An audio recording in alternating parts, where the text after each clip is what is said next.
Welcome to chapter 10 of Alice in Wonderland. Oh, let me get myself back together here. Last chapter, we met the Gryphon and the Mock Turtle with all of their madness that they had going on with their so called lessons. So let's begin with more craziness to see what they're doing now. Chapter 10 is the Lobster Quadrille. And the Mock Turtle sighed deeply and drew the back of one flapper across his eyes. He looked at Alice and tried to speak, but for a minute or two, sobs choked his voice. Same as if he had a bone in his throat, said the Gryphon, and it set to work shaking him and punching him in the back. At last the Mock Turtle recovered his voice, and with tears running down his cheeks, he went on again. You may not have lived much under the sea. I haven't, said Alice, and perhaps you were never even introduced to a lobster. Alice began to say, I once tasted, but checked herself hastily and said, no, never. So you can have no idea what a delightful thing a lobster quadrille is. No, indeed, said Alice. What sort of a dance is it? Why, said the Gryphon, you first form into a line along the seashore. Two lines, cried the Mock Turtle. Seals, turtles, salmon, and so on. Then, when you've cleared all the jellyfish out of the way, that generally takes some time, interrupted the Gryphon. You advance twice. Each with a lobster as a partner, cried the Gryphon. Of course, the Mock Turtle said. Advance twice, set to partners, change lobsters, and retire in same order, continued the Gryphon. What? Then you know, the Mock Turtle went on. You throw the lobsters, shouted the Gryphon with a bound into the air, as far out to sea as you can. Swim after them, screamed the Gryphon.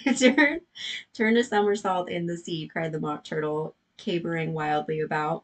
Change lobsters again, yelled the Gryphon at the top of its voice. Back to land again, and that's all the first figure, said the Mock Turtle, suddenly dropping his voice, and the two creatures, who had been jumping about like mad things all this time, sat down again, very sadly and quietly, and looked at Alice. It must be a very pretty dance, said Alice timidly. Would you like to see a little of it? Said the Mock Turtle. Very much indeed, said Alice.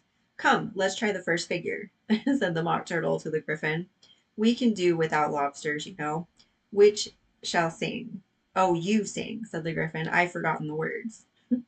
Oh, no. So they began solemnly dancing round and round, Alice, every now and then, treading on her toes when they passed too close, and waving their forepaws to mark the time, while the Mock Turtle sang this very slowly and sadly. All right, sorry guys, I don't think I'm gonna be able to say this sadly, so I'll do what I can. Will you walk a little faster? Said a whiting to a snail. There's a porpoise close behind us, and he's treading on my tail. See how eagerly the lobsters and the turtles all advance. They are waiting on the shingle. Will you come and join the dance? Will you, won't you, will you, won't you, will you join the dance? Will you, won't you, will you, won't you join the dance? You can be ready. You can really have no notion how delightful it will be when they take us up and throw us with the lobsters out to sea. But the snail replied, too far, and gave a look askance. Said he thanked the whiting kindly, but he would not join the dance. Would not, could not, would not, could not, would not join the dance. Would not, could not, would not, could not join the dance. What matters it how far we go?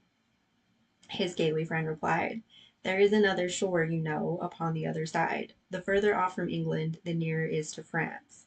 Then turn not pale, beloved snail, but come and join the dance. Will you, won't you, will you, won't you, will you join the dance?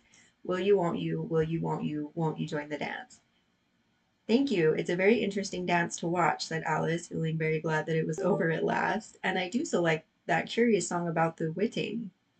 Oh, as to the whiting, said the Mock Turtle, you've seen them, of course? Yes, said Alice. I've often seen them at Din. She checked herself hastily. I don't know where Din may be, said the Mock Turtle, but if you've seen them so often, of course you know what they're like. I believe so, Alice replied thoughtfully. They have their tails in their mouths, and they're all over crumbs. You're wrong about the crumbs, said the Mock Turtle. Crumbs would all wash off in the sea, but they have their tails in their mouths, and the reason is. Here the Mock Turtle yawned and shut his eyes. Tell her about the reason and all that, he said to the Gryphon. The reason is, said the Gryphon, that they would go with the lobsters to the dance. So they got thrown out to sea. So they had to fall a long way. So they got their tails fast in their mouths. So they couldn't get them out again. That's all. Thank you, said Alice. It's very interesting. I never knew so much about a whiting before. I can tell you more than that, if you like, said the Gryphon. Do you know why it's called a whiting? I never thought about it, said Alice. Why? It does the boots and shoes, the Gryphon replied very solemnly. Alice was thoroughly puzzled. Does the boots and shoes, she replied in a wondering tone. Why, what are your shoes done with? Said the Gryphon. I mean, what makes them so shiny? Alice looked down at them and considered a little before she gave her answer. They're done with blacking, I believe. Boots and shoes under the sea, the Gryphon went on in a deep voice, are done with a whiting. Now you know. And what are they made of? Alice asked in a tone of great curiosity. Soles and eels, of course, the Gryphon replied rather impatiently. Any shrimp could have told you that. Okay, if I'd been the whiting, said Alice, whose thoughts were still running on the song, I'd have said to the porpoise, keep back, please. We don't want you with us. They are obliged to have him with them, the Mock Turtle said. No wise fish would go anywhere without a porpoise. Wouldn't it really? Said Alice in a tone of great surprise. Of course not, said the Mock Turtle. Why, if a fish came to me and told me he was going a journey, I should say, with what porpoise?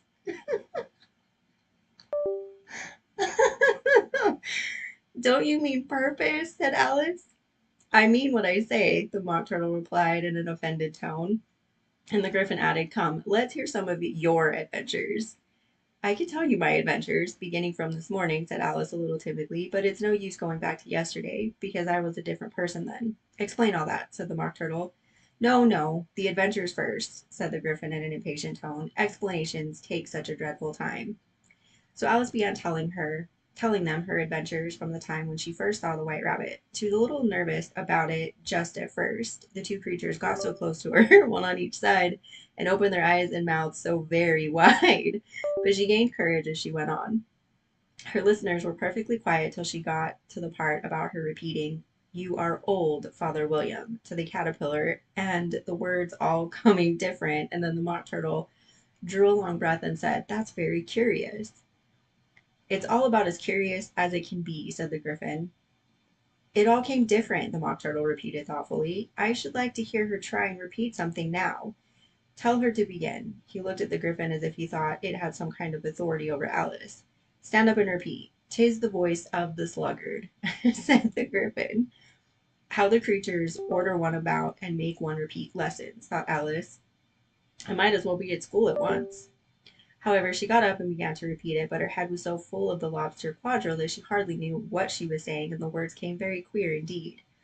'Tis the voice of the lobster, I heard him declare, you have backed me to brown, I must sugar my hair. As a duck with its eyelids, so he with his nose, trims his belt and his buttons, and turns out his toes. Later editions continued as follows. When the sands are all dry, he is gay as a lark, and will talk in contemptuous tones of the shark. But when the tide rises and sharks are around, his voice has a timid and tremulous sound. That's different from what I used to say when I was a child, said the Gryphon. Well, I never heard it before, said the Mock Turtle, but it sounds uncommon nonsense. Alice said nothing. She She had sat down with her face in her hands, wondering if anything would ever happen in a natural way again. I should like to have it explained, said the Mock Turtle. She can explain it, said the Gryphon hastily. Go on with the next verse. But what about his toes? The Mock Turtle persisted. How could he turn them out with his nose, you know?